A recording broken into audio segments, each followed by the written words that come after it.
Good evening, everyone. Thanks for your patience as we get set up here. I'm going to call this meeting to order at 5:09 p.m. Ms. Bell, can we have a roll call, please? Yes, ma'am. Good evening, everyone. Trustee Ojapinti, Here. Trustee Salahuddin, Here. Trustee Ian Garrett, Present. Vice President Lee, Here. President Tejada. Here. Let's see, and for the approval of the agenda, Ms. Presta, I understand you need to make some changes here?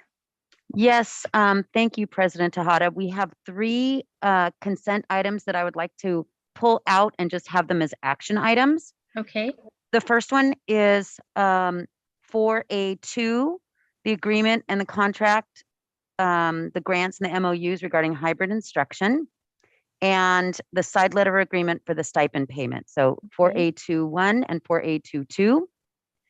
And then I would also like to pull out to put into an action item 4B14, which is the service and consultant contract approvals for Castle Systems, LLC. And then 4B15, service and consultant contract agreement for Cornerstone Earth Group. okay.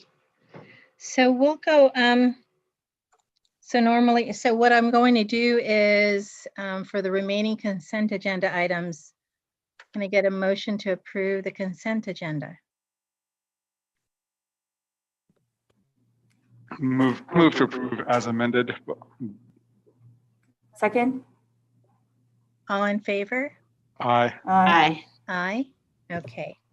So then normally we would go on to, let's see. You want to have the motion to approve the current agenda?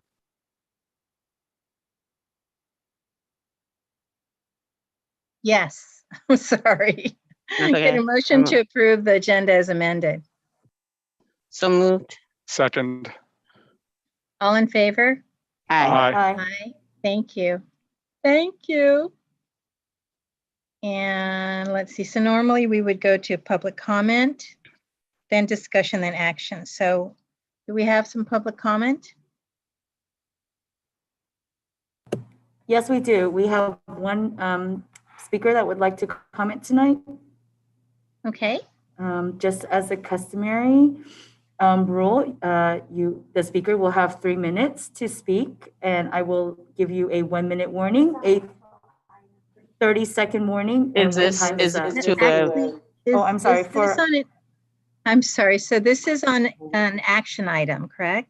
I'm sorry, yes, it is. Agendized item. Okay, so we'll take that comment when we discuss that. Okay, sorry about that.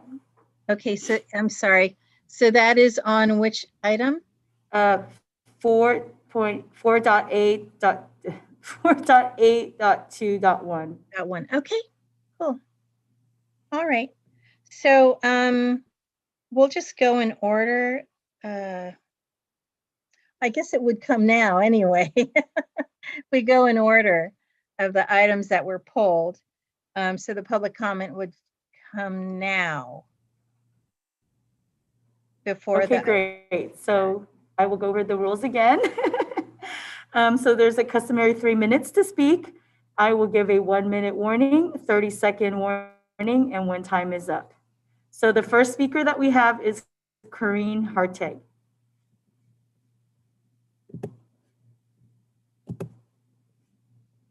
Corinne Harteg. She's in the room. She has to be let in. April, I think you have to let her in to the room.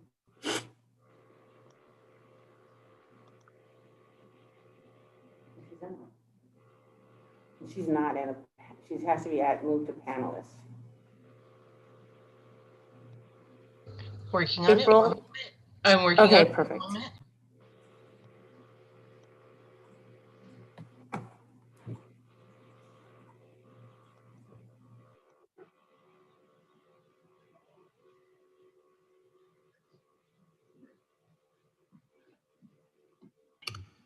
Great. Can you hear me? Yes, hi Corinne. Thank you. Sorry so for much. the technical No, difficulties. of course. I apologize for that. but you I'm- are welcome to start your comments. Okay, great. Thank you so much. Absolutely. Good evening, Board of Trustees and all of the community of Jefferson Union High School District. I am a teacher at Oceana High School, but I'm also a parent of a student at Oceana High School and a parent to 2 children in the Pacifica School District. So I'm coming to you today speaking both as an educator and as a parent. And I urge you not to pass the MOU with its current timeline for reopening. The current timeline that has students return on Thursday, April 15th is unrealistic and potentially dangerous to the health of our students, our colleagues, and all of the communities of which they are a part. As we have seen across the country, reopening too soon before people are prepared often undoes the work and the sacrifices people have made during this pandemic. In order to reopen responsibly, our schools need to be completely ready physically, signage, directional arrows, classroom setups, technology, etc. Our staff ready to implement all of the necessary protocols around safety and discipline, more training, questions asked and answered, contingencies planned and discussed.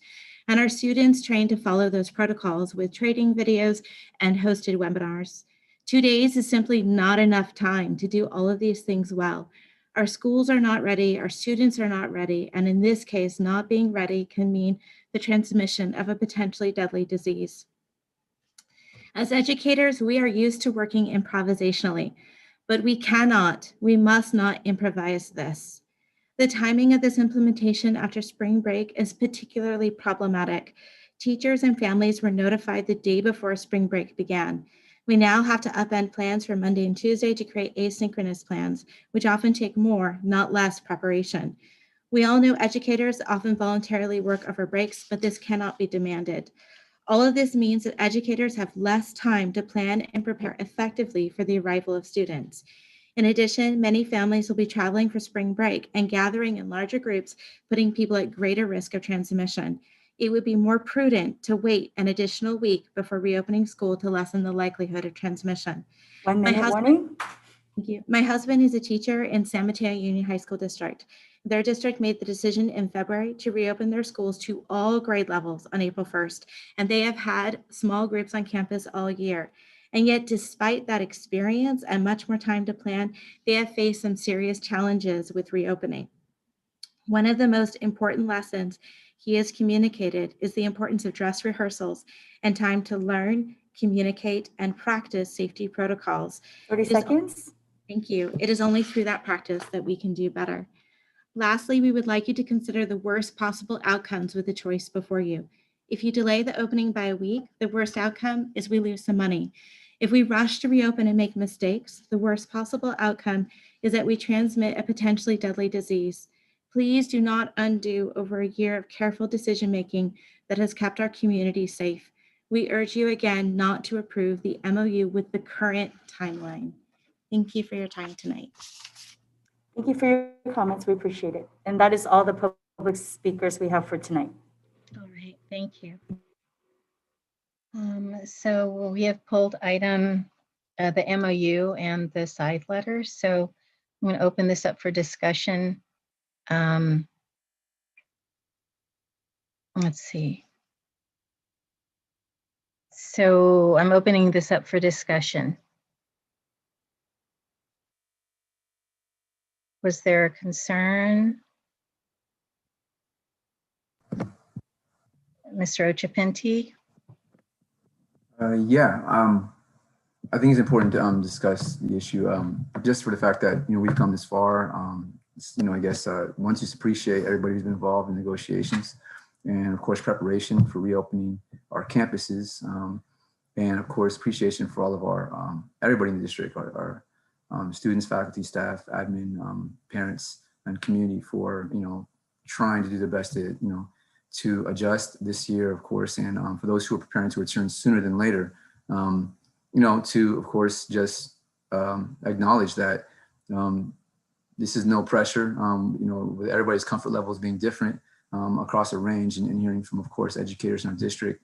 I guess to speak to, the public comment and just, general kind of interest in the topic, I would like to hear from maybe some of the educators here with us, working with our union or unions to see the perspectives on maybe the negotiation process and some of the things that were discussed I would love to hear it. And after reading the MOU, I am confident that there's a certain level of preparation there. But as a teacher, I also share the same concerns that all educators share, in that we have to hope for the best, but also prepare for the worst. And so on that note, I would like to hear maybe from anybody else who would like to comment on that.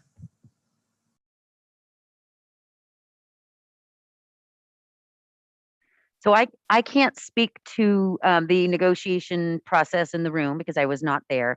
But I do want to say that I kind of want to echo your sentiment, Trustee Occhipinti, about just the work that was done with the union and with our administrators. They spent an awful long time talking about many different issues and trying to get to a place where I think people felt comfortable. I don't know if there's anything specific. So Dana Lujan and Doreen Basuino might, if you give them something specific, I'm sure that they can respond, but I don't know in general what kind of statement you're looking for. But I do think that the process went well, and that there were a lot of people involved that really, I think, gave a lot of their free time, staying till 7 o'clock at night, a few nights in a row.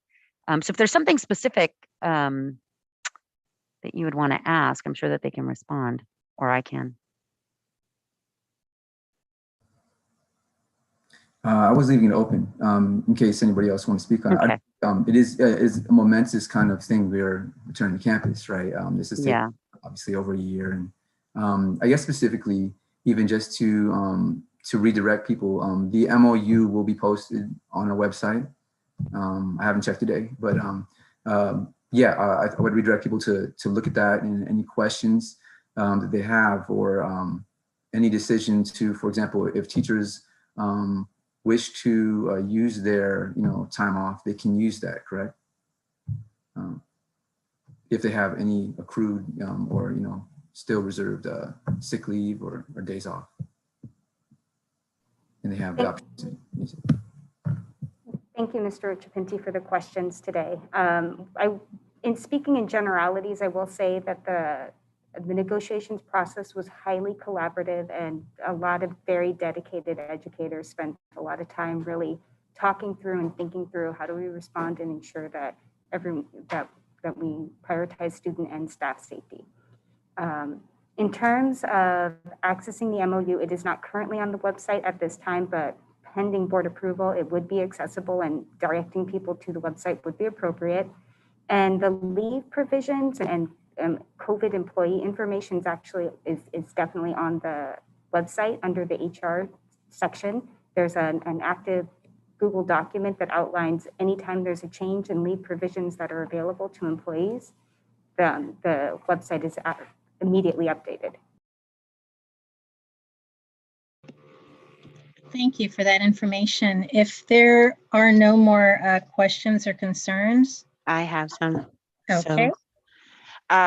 So first of all, I just want to thank everyone for all the work that you guys did on all of this. I know this was a Herculean effort to get through all of these issues, and there's a lot. And just knowing that the time that we're in, there are, we're presented with a lot of options, but whichever one we pick, it's usually half of the district is upset. So I understand the challenging times we're in. So my comments first are more of, this is a move to hybrid, and I would ask that we use that language instead of in person, because not everyone is coming back in person, and we want to be inclusive of everyone in our school district. So, and just making sure that we are mindful of both groups, and that all our communication that goes out is respective of both the students that are in person and the students that are in distance learning. I would also wanting to see, there was questions that we were asked before the MOU that we really haven't gotten clarification on. And I know that we want to approve the MOU now so we can get working on some of the issues, especially some of the issues that were brought up by the speaker. And we can't get to work on any of those things unless we approve the MOU. But I would ask that the FAQ page that has been started, thank you, Ms. Hawkins, for that, on our webpage, if that could be moved forward so that it's more prominent on the website. If we can have the FAQs, all the questions up top like they have at some the pages where you click on a question, so you can see all the questions, then you click on the question, it goes down. Right now, you kind of have to scroll to see.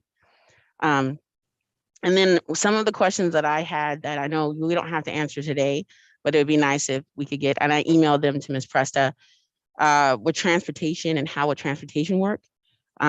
Will Sand Trans be utilized at all? Do we have any idea of how many students will need transportation, and what does a student need to do if they need transportation assistance? Where do they go, or a family? Cleaning the school, were we able to negotiate outside assistance for the custodians? How do we ensure that all the guidelines are being followed? Because I know that was a concern regarding sanitation. Do we have enough staff to cover if custodians need to quarantine? Because I know that's a concern, and we want to be able to have coverage and still be able to allow people to take the time off they need if they're exposed. And then where do we go if there's issues with, if a student or a teacher or someone's on campus and there's an issue, who do they go to? Personal hygiene, I know there was a question about there was no hot water on campus, but can we put information out? It's cold water, hot water, everyone, it works as long as you use soap and wash your hands for 20 seconds. Like if we could have information put out about that. And also, where are the sanitation stations? Like, is there a way that we can have them identified on a map or something so people know where to go? Are they easy to find and access? And then the last one that I had was just the students that are continuing distance learning. What are we going to do? What are we doing to ensure that they feel connected, even though they're still at home? And access to mental health, even if they're still in distance learning, can they schedule appointments with mental health folks on campus? Because I know that was one of the bigger issues.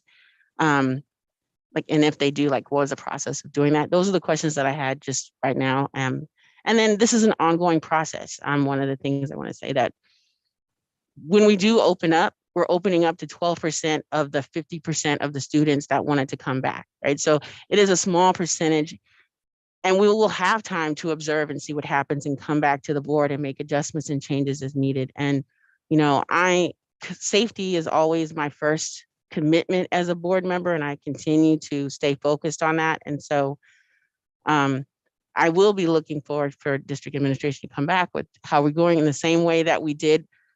We didn't have that much practice when we moved to at-home learning, and we worked through that in collaboration with the administration and board. And I look forward to doing that again when we move forward into this new hybrid. So again, I thank you guys all for the work. I look forward to getting those answers to those questions. And that's all my comments for today.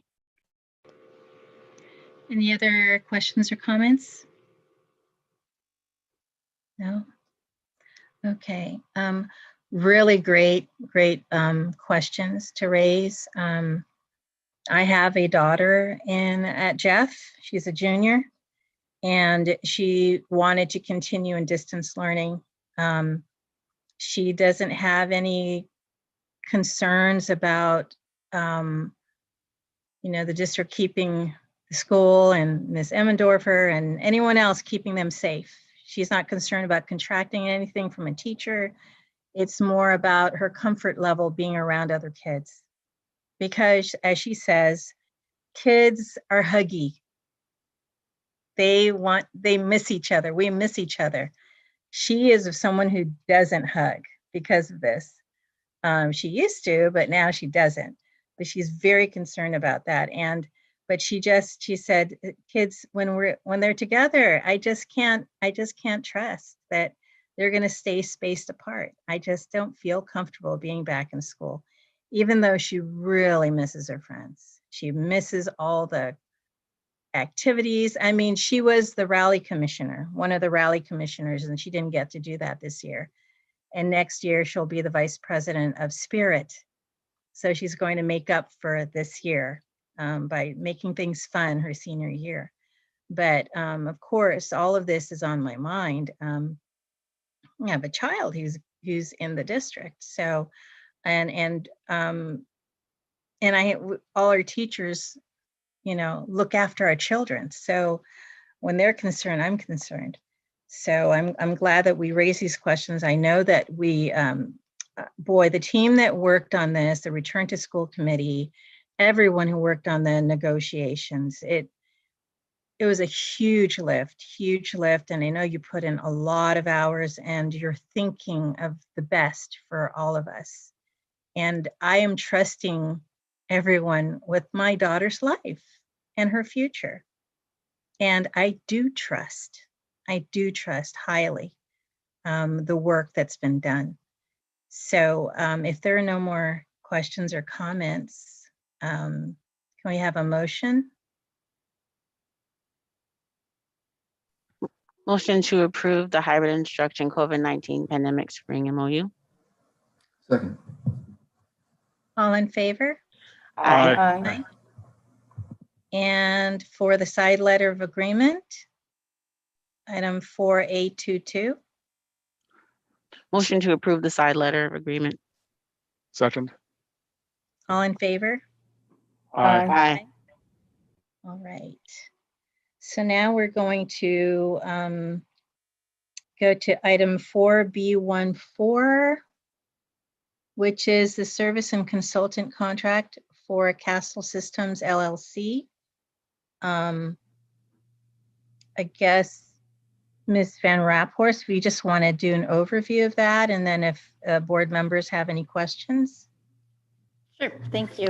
Good evening, President Tejada, everyone. This agreement comes to the board for security cameras as part of the faculty and staff housing project. We are in the process of upping security for the project because of the vulnerability of the project. As it gets more progressed along, there are more things that are at risk of being damaged. And so we, with JHF, we're starting to plan the placement of the cameras for the whole project. And we've had some issues with the back lot. So specifically, there's been vandalism to the portables. It looks like people have been trying to steal the copper wiring. There have been reports of people doing body work on their cars back there. And some of our tenants have complained that they've had damage to their cars because of that. There's been trash dumping, broken locks and signs taken off the garden. And so there's been a lot of complaints from the superintendent of the job site, as well as from our own staff members who've been parking back there. So we wanted to get those cameras up quicker than the rest of the project, but the rest of the project for the cameras will be coming to the board very soon.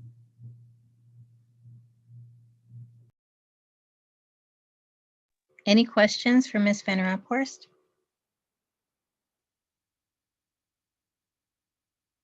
No? Mr. Ochapinti? Actually, Vice President Lee has his hand up first. Okay, Mr. Lee. I think, and we're talking about, Ms. Van Raphorst, we're talking about 15,862 rough for, which I think is a good investment, considering we're investing $64 million into this building. So I think it's money well spent, and it's coming out of the Measure J funds, right, from the faculty and staff housing project. So yeah, it makes perfect sense to me. We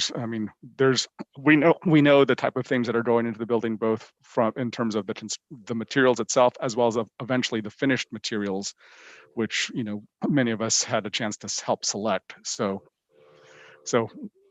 it's an investment in protecting $64 million. Mr. Ochapinti? Yeah, so I was looking at one that was designated, and thank you for the information, Ms. Van Raphorst.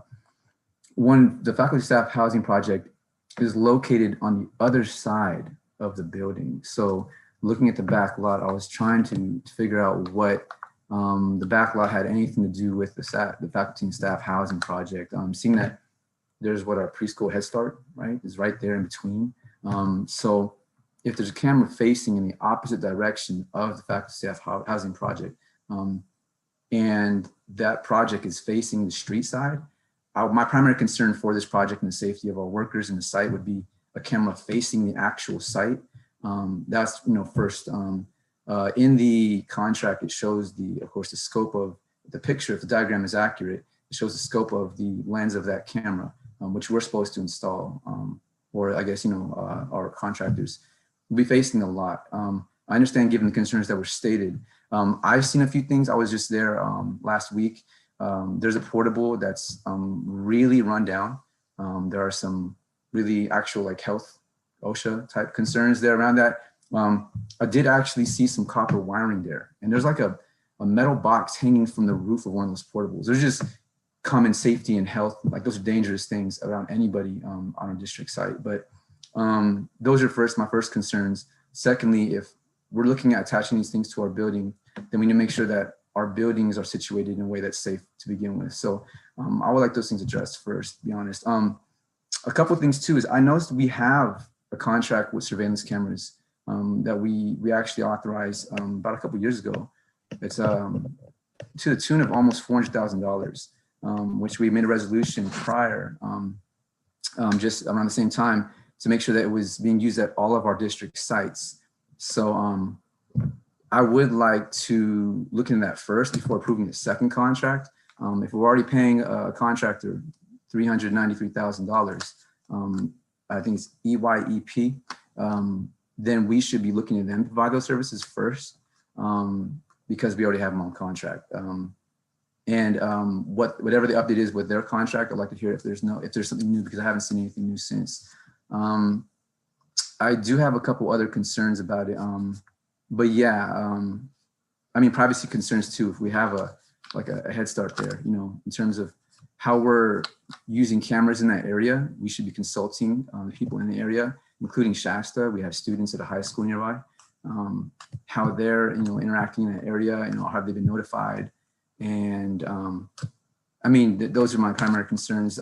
With the garden too, the locks being broken, I guess that should be addressed too. I'm less concerned about a garden because it's a bunch of plants, you know, and trees and just wildlife there. But like if there are people working on their cars back there, those are things that I don't believe are necessarily authorized maybe on our school district lot. So if those things can be addressed, and I mean, $15,000 would be a good investment considering a multi-million-dollar project regardless, but I would not be so quick to contract another surveillance camera agency that doesn't even have somebody actively on site. Maybe like it might be better to spend the money on hiring an actual security guard. Just my thoughts. I mean, but yeah, can you tell me why there wouldn't be cameras on the other side of the building where the site is? So yeah, as I said, we are going to put cameras on the other side of the building as well. We're working with the contractor to lay out the best, you know, the best program for all of the cameras. But because we wanted to move quickly on this one, we brought it separately. So there will be cameras on the other side as well in multiple locations.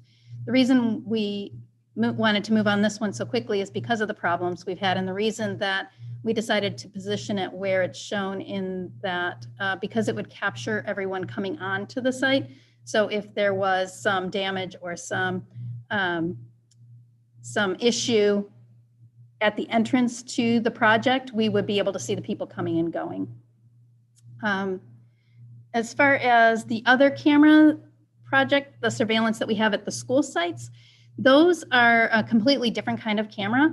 So what we have at the school sites are cameras that we look at and our site can monitor. So the deans, the vice principals, they all look at those. But this one would be monitored by a security company, and they're temporary. They're for the life of this project, where the other ones were installed to be permanent. So it's a kind of a different, like the company that installed those at the school sites is not a company who would do these temporary construction related cameras. And the portables that you mentioned, so, you know, what you mentioned about the unsafe conditions of those portables, well, first of all, like nobody uses them, they're locked. We have some storage in there, but the damage is what you witnessed, is damage that people have done to the portables. And so our director of construction, Ms. Phillips, is working on getting a quote to have those removed. So that'll be coming soon, probably in a month or so, to the board. And we have talked with Head Start about the cameras, and they're all in favor of it. Okay, thank you. Right. There are and if there are no more questions or comments, can I get a motion? Move to approve item 4B 1.4, the contract for Castle Systems. Second. All in favor? Aye. Aye. All right. Let's see. So that takes us to consideration of future agenda items. No, we pulled one more, didn't we? Actually, yeah, we have one. Yeah, there's there's We one have more. one more? Yeah. 4B15. Oh, that's right. 4B15. Sorry. 4B15. Okay, so I guess Ms. Van Raphorst, if you could go over, give us a summary of that. Sure. So Cornerstone Earth Group is an inspection firm. They inspect the dirt compaction at our project at Westmore High School to ensure the proper foundations for our buildings. And they gave us an estimate at the beginning of the project based on the drawings. What comes before the board today is a change order, which is common for these types of projects, that sometimes the work that actually needs to be done is a little bit different than what was projected in the beginning of the project. The services that they've provided for the additional $62,366 are noted on this document. And I will take questions if you have them. Questions? Mr. Chapinti? Yes, thank you. Yeah, so I noticed just one, to appreciate all the work that's being done at Westmore. I'm sure that it will be an amazing development once we see the final product. And that considered, I know there have been a lot of delays due to COVID and due to weather, as these things are very routine. A couple questions, I guess. I noticed in the explanation that the contract was for 8 days and it was extended to 57 days. So that was one of the reasons they cited. I don't know how extended that far. That's over 7 times the length of time. And it's at almost double the cost. It was originally contracted at something like 60,000, and then basically they're asking for double that cost. So that to me raised some questions. Just that we've had a few contracts with them. Usually the contract, of course, has clauses where they're like, well, we'll get it done within time and within budget, which to me are important things, of course. But just in the interest of the work being done there too, this isn't the first change order at Westmore. And we've had a series of just struggles in getting through this under budget or on budget and on time. So I'm curious why the project is taking this long and why it's being projected to cost twice as much as the original estimate, given that it was within the scope of the contract for the most part. Can I say something really quickly? This is construction. I mean, this is not, how many change orders have have without question before this? So this is not about prior questions. Sorry. I understand. For you, it's not. For me, it is. Like you had your time, and now this is my time to speak. So I'm saying that we, at all our construction projects, every construction project that we've ever done in the school district, we've had change orders. I mean, welcome to construction.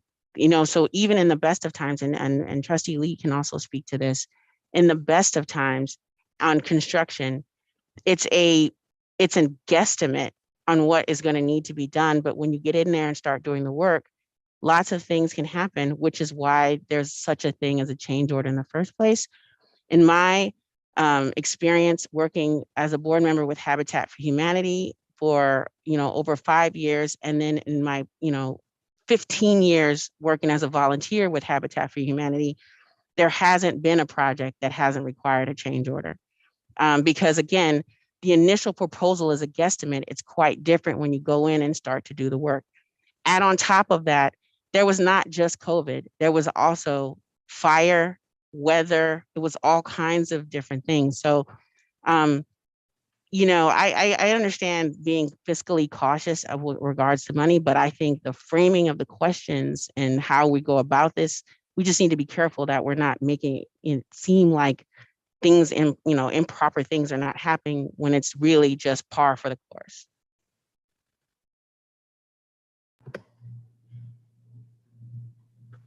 So, oh, did you want me to? Yeah, let me just jump in real quick, and exactly that. Architects draw the buildings, the builder comes in and has questions, and sometimes what's been drawn doesn't make any sense and has to be adjusted. Or the client, such as us, makes a request for a change, and that causes a change in the scope of the work that was not originally taken into under contract. In this particular case, it looks like clearly there were several items that occurred at the time that when the firm first came in to do the estimate, they clearly underestimated the amount of time it was going to take to do the work. It's just that simple. These things happen. We have construction professionals who are doing this work that we clearly trust, and somebody like Ms. Phillips and Ms. Van Raphorst would not approve these types of changes and this work to be done if there hadn't been significant discussions being done with the contractor, the subcontractor, and herself. It's that simple. Whether it's Westmore or any of the other campuses, and certainly the faculty and staff housing project, these things will happen. Questions come up, changes have to be made, the cost goes up. And sometimes when we're lucky, we might get to reduce some of the scope and actually get a credit back. So it works both ways. So this is just what happens in construction. This is a normal course of business. So just a couple of things I'll add in relation to your question. We do have a lot of backup information to go along with this this change order that was brought to you. I think some like 100 pages of log sheets, field reports, inspections, pictures they have to do as they do their inspections. So we have all of the backup information that goes along with this. Typically, we don't provide the board with all of that backup information because that's what Stephanie's job is, to review all of that and make sure everything stays on track. So if you would like to see any of that, it is available. The other thing I'd like to say is this project, as much as with COVID and the weather, et cetera, there have been some increases in the cost. It is within the budget that we set. The whole project is going to come in, you know, it's going to finish at the end of the summer, which is just a couple of months later than was expected, and it is going to come in on budget. And so I'm really proud of the work that we've done, and I think that Ms. Phillips has done a really good job. I'm really proud of the work that we've done. So I've been on the Bond and Parcel Tax Oversight Committee at Jefferson Elementary since 2013, and I've been the chair for the last I lost count, 6 or 7 years. And what we have to do is we go over projects. Now, they just give us the basics. They give us the numbers, they tell us their change orders, but if they showed us everything, there was a big binder that comes with all of the backups. So we just need to be sure. I mean, you know, I'm not speaking as a bond oversight person, but for us here as board members, we are not being fiscally irresponsible. This is what happens in construction. And I think we need to be really clear about that. We are being very responsible, and all the players involved here, especially from our district office, Ms. Phillips, Ms. Van Raphorst, anyone dealing with construction, our amazing facilities subcommittee who stays in the know. I just think we're a well-oiled machine, and that we're gonna, be ready. And this year, considering everything that's been happening, is amazing. And I can't wait to see it. So if there are no, Mr. Ochapinti? Yeah, just to respond. I think you all for the input. Let me just to respond to, I don't work in construction. That's not, a known fact. So I'm asking questions because I need information, because I know that a lot of public who do not work in the field may have similar questions, right? We're all very proud of what we're going to see at our district sites, but that process can remain a mystery if we don't talk about it. certainly when I'm looking at these things, like I said, this is hard work, you know, and I appreciate it. All the work being done on the site, and of course, the work behind the scenes that goes into that. But I'm just reading contracts, right? Like last week we had a contract for about $250,000. That was a year late, but it was cumulative because of COVID and had to be negotiated down. So that's a large sum of money to be talking about. And as somebody who went to Westmore and graduated there, I'm very proud to see this come about. But I do have to wonder, like, where that money is being spent and how it's being done. And I'm just curious myself, and I think the people in the public do have a right to know kind of how it's coming along and where it's coming along with regard to our budget and all that. So thank you very much for the information. Ms. Renat, feel free to send me the 100 pages if you like. I do trust, like I said last week, the expertise of our district. But I think we should always be open to questions, and anything that we can do to support contractors staying on time and getting the supplies they need to be safe is something that we should, you know, be an active part of in discussing at these meetings. So thank you again. All right, but that's also why we have consent agenda, you know, so that there's items that could go on consent. And if you have a specific question and you want an answer to your question, you can just email and get an answer. So we don't need to take up board time that needs to be spent on lots of other things, including reopening, on issues that could be answered for you in a simple email. So, you know, this is like an ongoing thing where the rest of the board feels like we have the information that we have. We are always front loaded with the information. We are provided it in our Friday update, in board meetings, et cetera. So yeah, of course the public has the right to the information, of course, you know, but you know, we're not deviating from business that's done in this manner at every other school district. We are as transparent as we need to be, and even more, even going beyond that in so many different areas. I'm so proud of this district and all the work that we do and how collaborative we are with the community. And that's why they continue to trust us with the parcel taxes and the bonds. So I just want to make sure that as a board, we're doing our job and making sure that we are ensuring that the district is the reality of what's happening in the district is always being put forward, and it's not being the appearance being given that certain information is not being given to us all, or we're not being transparent. And that is the opposite of what's happening consistently. Ms. Phillips and Ms. Van Raphorst have done an amazing job, and in getting any construction project in under budget is like a miracle upon miracles. So I just want to make sure that that is always what the reality of situation is always being projected, and it's not this constant appearance of things are not being transparent or information is not being given when that's not the case.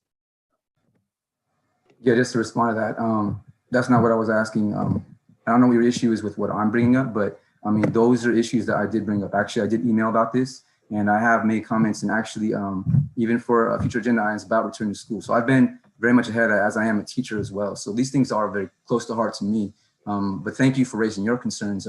I would encourage you to pull any item from the consent agenda if you feel like it rises to the occasion. Like our MOU, I actually requested that also be listed as an action item, because that is important. I think us all speaking to today speaks to that. So I would never say that we're not being transparent on certain issues. Me as a board member, even though a majority of other members may feel okay, we are all 5 of us individual board members. So if anybody has a question or would like to share some information with the public on a certain item, or really just wants to know more, we all have the right to do that, and that is our job. So in the interest of transparency, like you said, I will continue to bring up these issues if I feel like it's necessary, or I'm just interested in having more information, which this is a very, this meeting was scheduled on short notice. For those who don't know, this is a special meeting.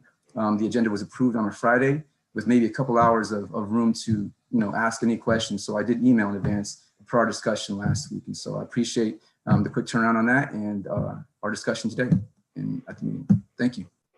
Motion to approve the service and consulting contract agreement Cornerstone Oak Grove change order number 1. Second. Favor? Aye. Aye. Aye.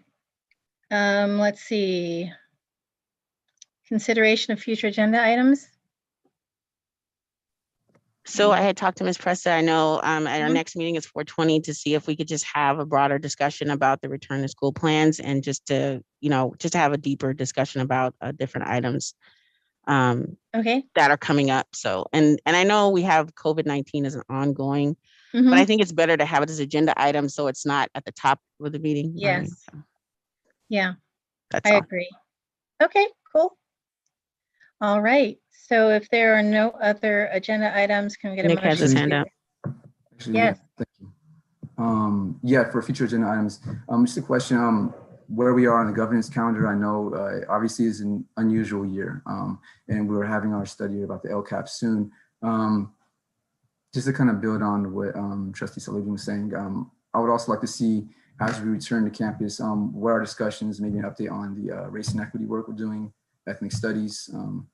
If we can look at that before the end of the year, because we are running up on the end of the year, maybe sometime in May at the very least. It is going to be a very fast month in April. And I do want to focus on returning to campus, but I don't want those discussions to be lost in our schedule. And so, yeah, and separate the LCAP and everything else we have on the governance calendar, to maybe think about that for a future meeting in May. So I think at the last meeting, we talked about bringing the equity statement back for approval. Right. And so once that's approved, we can start looking and working on policy. So, I mean, that's where we are as a group. I think we're as far along as a group as we all work on it. So if I would encourage the board to do that pre-work, go look at policy, start pulling policy that you think we should start updating now. Like that's where we are in the work. We're as far as we individually go and then come back collaboratively as a group. So we have our equity work study scheduled. I think, don't we have our last one, I think, or we have one more, just saying we have one more. Yeah, so we have one more. And so I think we could look to schedule that one. But it would be nice if board members came to that meeting with policy that they would like to see adjusted to the meeting and not have used that meeting as a working meeting where we talk about a bunch of stuff, but there's no action in between the meetings. We need to start doing the work ourselves instead of looking to the district to do stuff for us. We're the board. Okay. Oh, I'm not sure to clarify what I was asking too is an update around ethnic studies from our district. And you said also the equity work. I was talking about the equity work. Yeah. That was just to clarify. There's two things, and I know they're related closely, but they're not the same. That said, I look forward to that meeting, and we'll definitely show up with everything else. Everybody else is going to show up with. But yeah, I would like to see where we can get an update from the district on ethnic studies per our last presentation, which I think was in January, late January or early February. So thank you. Okay, we'll put that on.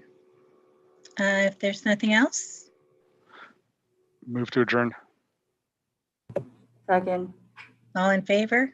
Aye.